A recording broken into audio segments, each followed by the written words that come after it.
Damos comienzo a la sección que denominamos Panorama Latam. Mi nombre es Julieta Marino, soy la editora de la agencia de noticias EMEA Latam.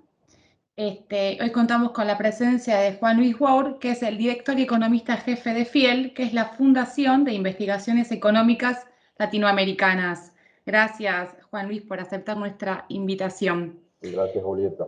Quería comenzar por el dato que ustedes publicaron ayer sobre la producción industrial, que se conoció que después de varios meses de actividad de la baja, la actividad se recuperó un 0,8 en octubre ante septiembre, cortando unas seguidillas de variaciones mensuales que venían, digamos, sin recuperación.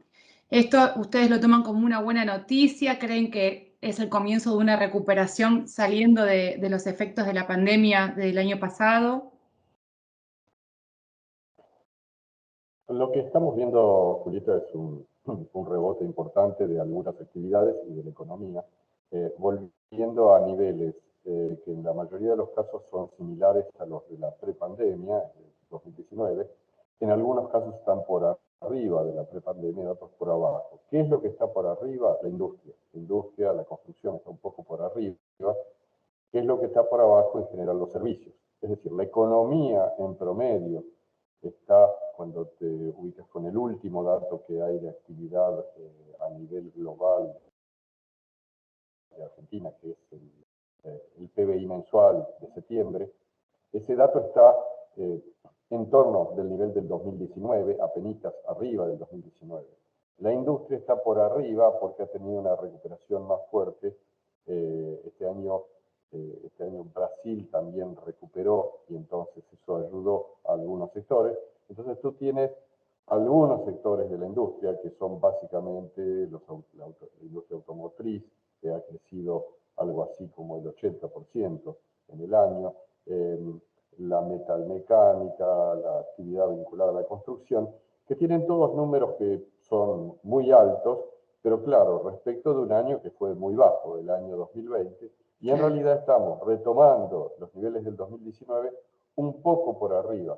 Para dar un ejemplo, el 0,8 de crecimiento que detectamos en octubre respecto de septiembre, esa variación ajustada por estacionalidad, es un buen dato porque veníamos de 3 meses con números negativos, ligeramente negativos.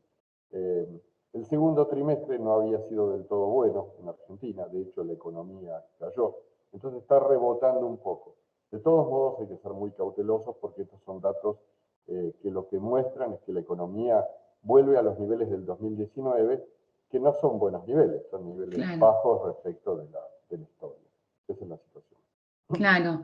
¿Cuál es la perspectiva que tienen hacia adelante? Digamos, venimos de pasar las elecciones legislativas, hay una ola que aparentemente está volviendo a surgir en Europa fuerte del COVID, digamos, ¿esto genera cautela? Hay varias cuestiones, Julieta. Digamos, por supuesto, el tema pandemia va a estar presente porque por dos factores. El primero es que no sabemos la evolución que puede tener. El segundo es que nos estamos adaptando. Estamos procediendo a adaptarnos. Todos lo saben esto, digamos, algunos vuelven en actividades presenciales, otros no tanto. Y esto está alterando la situación de corto plazo. Pero para la macroeconomía argentina hay otros factores que hay que mirar con mucho detalle. El primero es, en el 2021 tuvimos suerte porque, bueno, porque algunos países rebotaron muy fuerte, es decir, el mundo rebotó fuerte, bueno, el caso de Brasil también rebotó bastante fuerte. Ahora Brasil tiene perspectivas mucho más débiles para el año próximo. El mundo está enfrentando algunos problemas. Por un lado, son conocidos los problemas logísticos, hay problemas para, digamos, satisfacer la demanda. La demanda está, pero la oferta no aparece.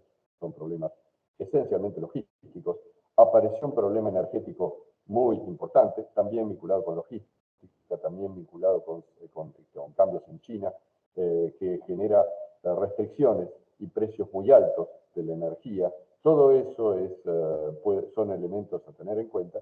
Después aparece la salida de esta etapa de fuerte expansión fiscal y monetaria, lo que se llama el tapering en Estados Unidos, es decir, la Reserva Federal está reduciendo la compra de bonos, está la perspectiva de que comiencen a subir las tasas de interés. Las tasas, sí. Y un elemento importante es que nosotros hemos tenido mucha suerte este año en Argentina porque nos regalaron 4.000 millones de dólares, 4.300 millones de dólares de derechos especiales de giro. Eso no va a estar presente en el año 2022. Tuvimos precios récord de las commodities.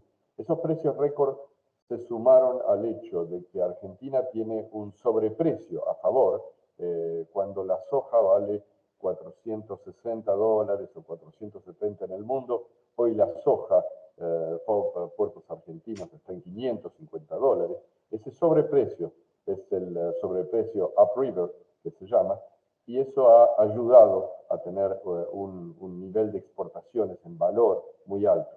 Bueno, eso no está presente para siempre. Digamos, podríamos esperar que el sobreprecio prácticamente desaparezca el año próximo, y los precios de las commodities son siempre una gran duda. Podrían debilitarse frente a una economía mundial que crece menos. Así de que las perspectivas son mucho más modestas para el año que viene. Lo que tenemos es, la economía cayó casi 10% el año pasado, 9.9%, la economía rebota este año, algo así como 9,5%, quizás 9,6%, 9,7%, 9,8%, rebotando este año. Volvemos a los niveles un poquito más bajos, pero los niveles del 2019, que son niveles bajos en la historia argentina, niveles bastante bajos. Para el año próximo, hoy tenemos perspectivas de crecimiento muy débiles. El gobierno espera 4%, nosotros estamos esperando un crecimiento de entre 1 y quizás 1,5%, no más de eso. Bastante más abajo de lo proyectado oficialmente. Sí, es que en buena medida, bueno, el gobierno todavía tiene que mover algunas fichas. Las fichas importantes son, bueno, qué va a hacer con el tema de la deuda, con el Fondo Monetario, etcétera. Pero además lo que tiene que hacer es tomar decisiones que permitan que la economía salga del estado de rebote y empiece a crecer algo. Bueno, hoy las condiciones todavía están a la espera de que haya decisiones que mejoren las expectativas económicas y permitan que la economía, en lugar de crecer 1%, bueno, crezca algo más el año próximo. Claro. En la conferencia anual que Fiel realizó a principios de mes, el 3 de noviembre, nosotros participamos de las entrevistas y mucho de lo que se pedía era un achique del gasto público y una fuerte baja de todos los impuestos que se consideran como distorsivos, digamos, para poder generar mejores condiciones. Ustedes, digamos, apoyan estos reclamos, digamos, hay que revisar la carga impositiva para las empresas para poder producir y, bueno, y disminuir el gasto, ¿no? Para permitir que se pueda invertir. Sí, el punto central en Argentina es que el tema del gasto público ha crecido a un nivel tal que los impuestos aparecen necesarios para cubrir ese gasto público. ¿Por qué? Porque Argentina, cuando tiene un nivel de gasto muy alto, o lo financia con impuestos, o lo financia con más deuda, o lo financia con emisión monetaria. Bueno, esas son las tres alternativas que hay. Para cuando uno gasta 100 y tiene 50 de impuestos, los otros 50 tiene que completarlos o con emitiendo dinero o con tomando deuda. Bueno, Argentina deuda no puede tomar por ahora. Normalmente un país como Argentina puede tomar deuda, hoy no puede tomar deuda. Emitir dinero cuando la cantidad de pesos en la economía ya excede lo que la gente quiere tener, la gente no quiere más pesos. Entonces, si emitís dinero, lo que vas a hacer es lograr más inflación. Entonces, la solución, mirando el mediano plazo, no solamente el corto, el cortísimo, el año 2022, sino más adelante, requiere bajar sustancialmente el gasto público. Y eso requiere un trabajo de varios años, empezando hoy. O sea, vos no bajas el gasto público anunciando una baja dentro de 5 años, sino empezando hoy. Exacto. Y eso se requiere de forma decidida. ¿Por qué? Bueno, porque Argentina tiene un nivel de gasto que es un nivel de gasto europeo, con niveles de recaudación que son, bueno, mucho más débiles, digamos. Entonces, lo que se requiere, lo que vamos a requerir es un programa que baje el gasto público. Probablemente no se puedan bajar mucho los impuestos en el corto plazo. Probablemente lo que podemos aspirar es a que los impuestos no crezcan. Eso ya es un gran objetivo que podemos tener para esta administración del Frente de Todos. Entonces, si logramos si se logra, el gobierno logra reducir el gasto que tiene el gasto público en la economía, y logra no subir los impuestos, entonces va a evitar que haya que emitir más dinero y haya más factores inflacionarios. O sea, en resumen, uno apoya a que hay que eliminar muchos impuestos distorsivos, pero no se pueden eliminar los impuestos si no vas a resolver el problema de base. El problema de base es el exceso de gasto. Argentina agregó 17 puntos del PBI en términos de gasto público en los últimos 15 años. Esos 17 puntos están de más, y cuando yo hablo de 17 puntos estoy hablando de un nivel enorme de gasto público. Obviamente no se puede reducir 17 puntos de un día para el otro, pero se puede plantear una reducción de 5, 6, 7 puntos en un horizonte de al menos 3, 4 años. Bueno, es un esfuerzo enorme que hay que hacer, y habrá que ver si la coalición política de gobierno y las coaliciones opositoras están dispuestas a apoyar una reducción importante de gasto.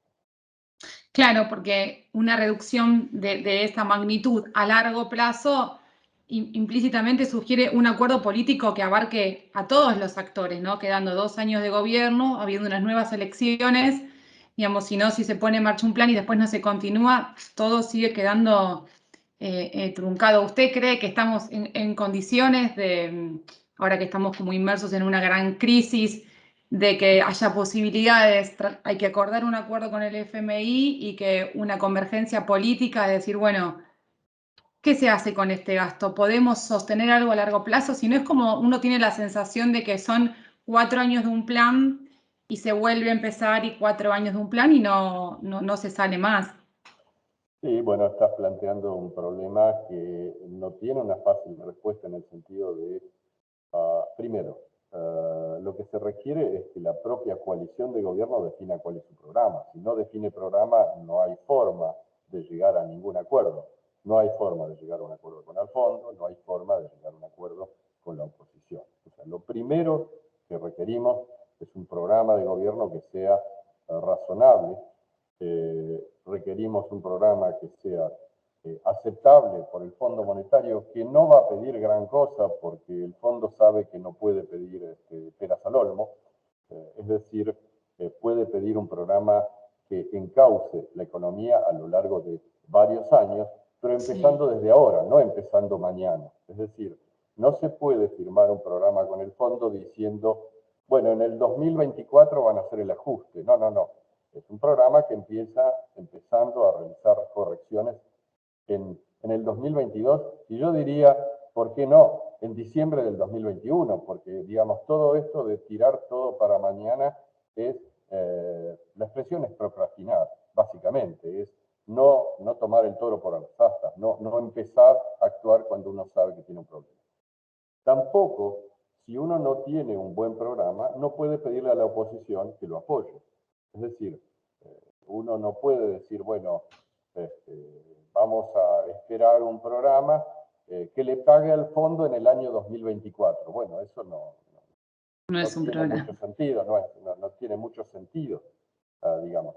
Entonces, lo primero que se requiere es que el presidente Fernández, su ministro de Economía, el presidente del Banco Central, propongan a su propia coalición, a la propia coalición de gobierno, un programa que sea, que llegue, por supuesto, a 2023, que entre en el 2024, que ese programa pueda ser aceptado por el fondo y que luego lo discuta con la oposición, eventualmente, para decir, bueno, ok, la oposición va a tener tiene de alguna forma, debería apoyar un programa de estabilización en la medida que el programa sea un programa que comience a corregir los desequilibrios, porque si no, cuando llegue en el 2024, si es que llega la oposición, se va a encontrar con un problema que va a tener que resolver, que le va a estallar en las manos a la propia oposición. De modo tal que acá hay una situación bien compleja, no sabemos cómo se resuelve, básicamente porque no tenemos un gobierno que tenga claras las cosas dentro de su propio espacio de gobierno. Claro, el acuerdo debería empezar desde ya, desde, digamos, el próximo acuerdo con el FBI, que según el gobierno está virtualmente cerrado y sería para el 2022. Ya desde ahora sería necesario que la oposición participe de ese acuerdo para poderlo sostener, como dice usted, en los años venideros, ¿no? En las próximas gestiones. Hay una, digamos, uno tiene que tener una idea que va mucho más allá del acuerdo con el Fondo Monetario. Es decir, el acuerdo tiene que ser un acuerdo de cómo corregir los desequilibrios de la economía argentina. Si vos podés olvidarte del fondo por un momento y decir, ok, no tengo ningún, digamos, compromiso con el fondo, pero aún así Argentina tiene que corregir sus desequilibrios, porque es una economía que tiene 50% de inflación, en camino a 55 o lo que sea. Es una economía que tiene un déficit fiscal que no puede financiar con impuestos propios, que no puede financiar con deuda porque nadie le presta. Es una economía que está cerrada al mundo, riesgo país, 1.800 puntos básicos. En ese contexto, tu problema no es el Fondo Monetario, tu problema es la economía. Es decir, va mucho más allá de la economía, del Fondo Monetario. El problema. Ahora, el Fondo Monetario te puede servir como ancla de expectativas. ¿Qué quiero decir con esto? Te puede servir como un ancla para los agentes económicos diciendo, bueno, yo le creo a esta gente, porque tienen un programa económico que más o menos empieza a corregir los desequilibrios, que algún día le pagará al fondo, algún día, en los próximos 10 años se harán los pagos al fondo, pero lo más importante es que va corrigiendo los desequilibrios y que eso le permite a la próxima administración también entrar en una etapa de corrección de desequilibrios. Por lo tanto, lo relevante es pensar más allá del fondo, pensar en los desequilibrios de la propia economía que hay que corregir desde ahora. Tiene. Ustedes ayer mencionaban en el informe de la actividad industrial que afectaban bastantemente y se esperaba que afecte más para fin de año las restricciones en el acceso a las divisas. Sí, sí, sí. Bueno, uno de los problemas que tiene la situación económica argentina es que así como en el mundo uno tiene mucha demanda y la oferta no satisface esa demanda porque están estos problemas logísticos y demás, en Argentina uno tiene la misma cuestión, tiene demanda, la gente quiere comprar autos, pero no hay suficientes autos en las concesionarias, para dar un ejemplo bastante conocido. Pero además de ello, el gobierno, como no tiene dólares, o sea, las reservas del Banco Central son muy escasas, y como hay una enorme brecha cambiaria que hace que explica por qué la gente quiere dólares, no quiere pesos, quiere dólares. Eso hace que el Banco Central restrinja las divisas para importación. Y eso no solamente afecta a cuestiones que pueden ser vistas como secundarias, vamos a poner la vieja idea de los paragüitas de Taiwán. El problema no es que no se importan paraguas de Taiwán, el problema es que ahora el Banco Central está restringiendo la importación de insumos que son críticos para la producción. Porque quien mira la producción industrial y entiende algo, sabe que la producción se hace con muchos insumos importados y algunos insumos locales, y que eso da lugar al producto. Si uno no tiene los insumos importados, no hay producción. Punto. No hay producción.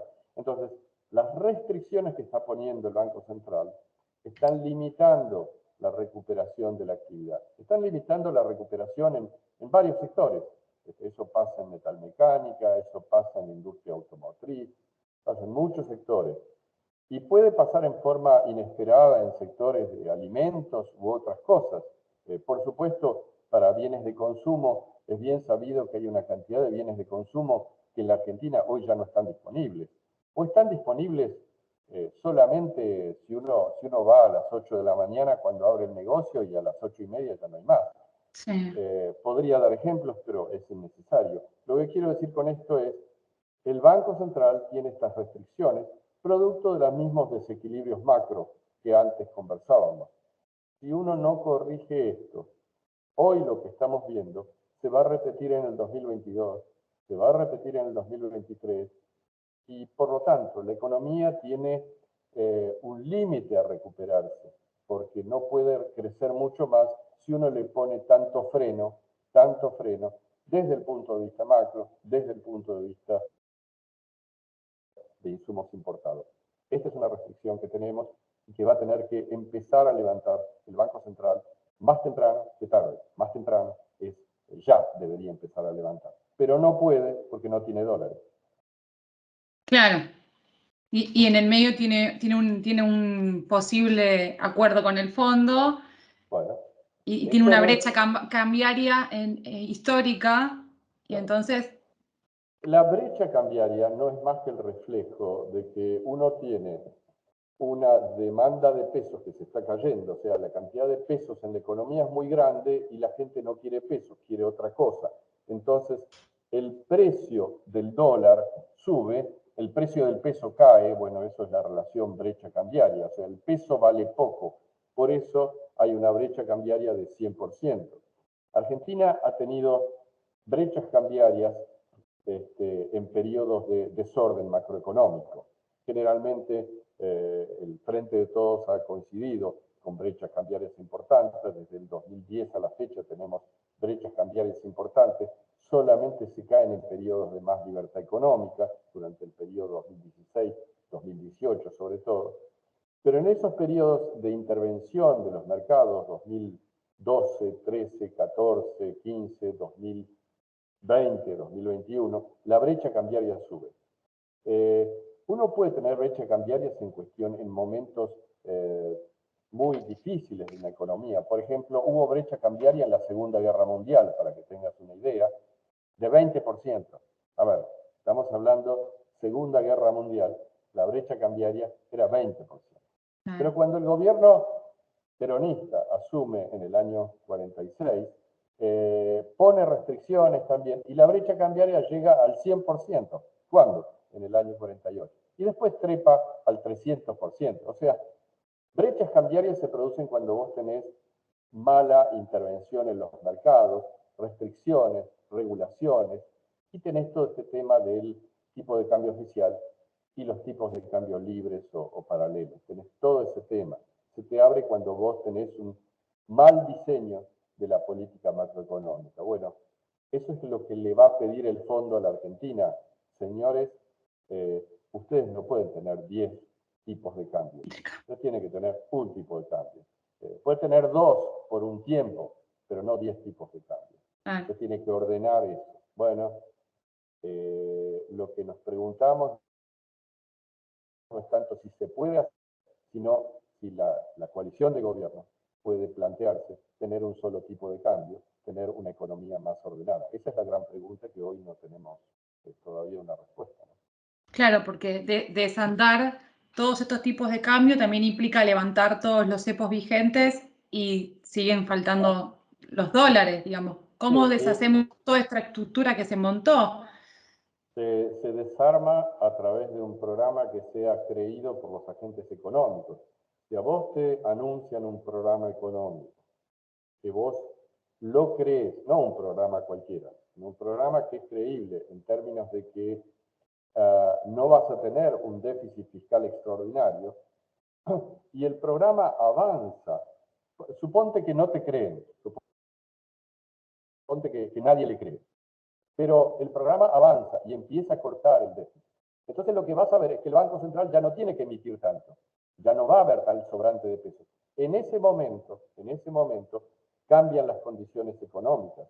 porque el que se queda, el que quiere en algún momento, en un buen programa económico, repito, un buen programa económico que baja el déficit, lo que hace, bueno, ya te empiezas a necesitar pesos, y esos pesos hacen que el valor de la brecha caiga, la brecha cae, y no te conviene quedarte en dólares. ¿Qué quiero decir? Es posible pensar un programa económico que sea un programa que corrija los desequilibrios y que eso te permita en algún tiempo, en algún reducir las brechas cambiarias y mejorar esta situación. También podrías tener un programa de shock, pero bueno, eso fue un programa de shock como la convertibilidad en el año Claro. 90, 91. La convertibilidad lo que te hizo es la combinación de ambas cosas. Un programa fiscal, monetario, y un programa donde te ponía el tipo de cambio fijo, te lo fijaba en un nivel. Entonces vos tenías un shock, y eso te redujo todas las expectativas de evaluación, todo, desaparecen. Pero eso requiere un programa económico muy serio. Me parece que estamos muy lejos de esos programas ambiciosos. Estamos más bien en espera de un programa transitorio, de ver cómo duramos hasta el 2023. Eso no es bueno, pero bueno, veremos qué es lo que propone el gobierno en los próximos días. Anunció que lo iban a hacer en los primeros días de diciembre, ¿no? De diciembre, sí. Juan Luis, quería preguntarle también, para el año que viene, si la ola, volviendo al tema de pandemia, que es inevitable por los números que nosotros estamos viendo de Alemania, de Francia, de casos, de una tercera dosis, ante una misma ola de algo que ya nos resulta conocido, ¿qué postura tienen ustedes, digamos, sobre aplicar las mismas recetas que tan mal nos hicieron, digamos, de restricciones fuertes o de cuarentenas estrictas, donde no solo no hicieron que los casos redujan, sino que causó una gran crisis económica por todas las pymes, empresas afectadas, ¿no? Su postura sería, digamos, buscar o presentar una opción y no permitir que esto suceda, o tienen algún plan de contingencia sobre cómo poder evitar que que el gobierno vuelva, ¿no? Algo tan, Sí, tan básico. extremo, digamos. Mire, estamos en un tema sanitario, ha habido mucha investigación en ese tema, ha habido mucha experiencia en Argentina. Claramente el caso de Argentina es un caso donde se rechazaron vacunas desde el comienzo que podían haber cambiado dramáticamente la situación de Argentina. Los trabajos de Fiel sobre el tema COVID, se han realizado diversos trabajos, y lo que muestran es que hubo mucha irresponsabilidad de parte del gobierno en esa materia. Lo que se requiere, por supuesto, es mantener una política de vacunación lo más fuerte posible. Argentina, felizmente, no tiene tanta resistencia a la vacuna, y eso debe ser considerado como un pequeño activo que tenemos los argentinos. Quizás los latinoamericanos, en este sentido, ya no solamente los argentinos. El segundo punto es que felizmente el gobierno ha aceptado que tiene que comprar vacunas, y vacunas que son aceptadas en el mundo. Es decir, muchos de nosotros tenemos una mezcla de vacunas que nos han dado, que tiene alguna cosa de una vacuna rusa que nadie reconoce, que parece que sirve, pero bueno, que no nos sirve para viajar. Entonces tenemos una segunda dosis que vaya a saber de qué vacuna, puede ser con mucha suerte es de Moderna o alguna cosa por el estilo. Algunos tienen otras vacunas reconocidas, pero tenemos que avanzar en vacunas, o sea, lo que estoy diciendo es más o menos obvio para alguien que tenga un poco de sentido común. Descartes, el filósofo francés, decía que el sentido común era la cosa mejor repartida en el mundo. Yo tengo ciertas dudas sobre lo que decía Descartes, pero yo diría que lo más relevante es que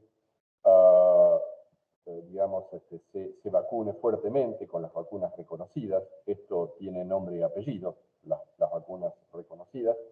que se aplique la tercera dosis en cuanto corresponda al sexto mes, etc. Hay que avanzar fuertemente en toda la etapa digamos, de recordarle a la gente el tema de los barbijos, etc. Es decir, en realidad no hay nada novedoso hoy sobre este punto.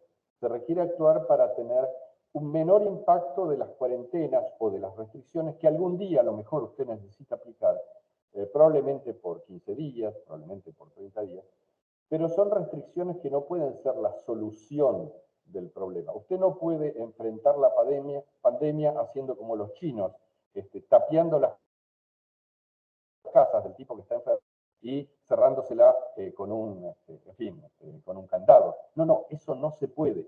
Lo que usted tiene que hacer es avanzar en lo que todo el mundo sabe que hay que hacer. Yo confío en que se ha podido avanzar en esto.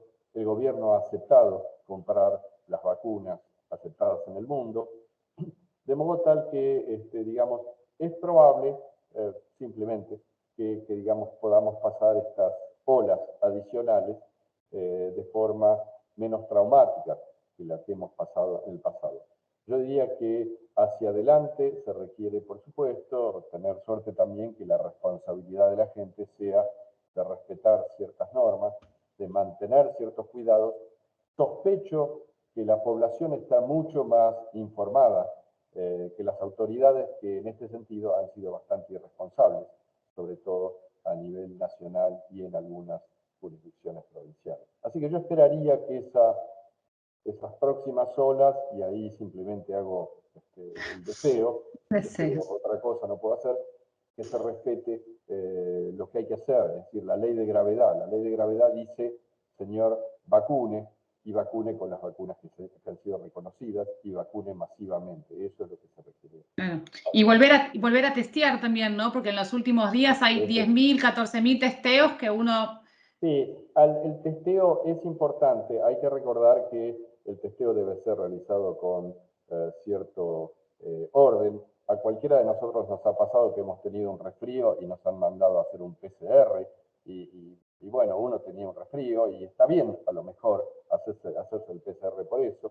Y por otro lado, hay cantidad de casos donde no hay el mínimo testeo, porque el testeo es una cosa que requiere recursos, requiere inteligencia por el lado sanitario. No es una cuestión como que, bueno, se testea al que viene. No, es una cosa un poco más compleja.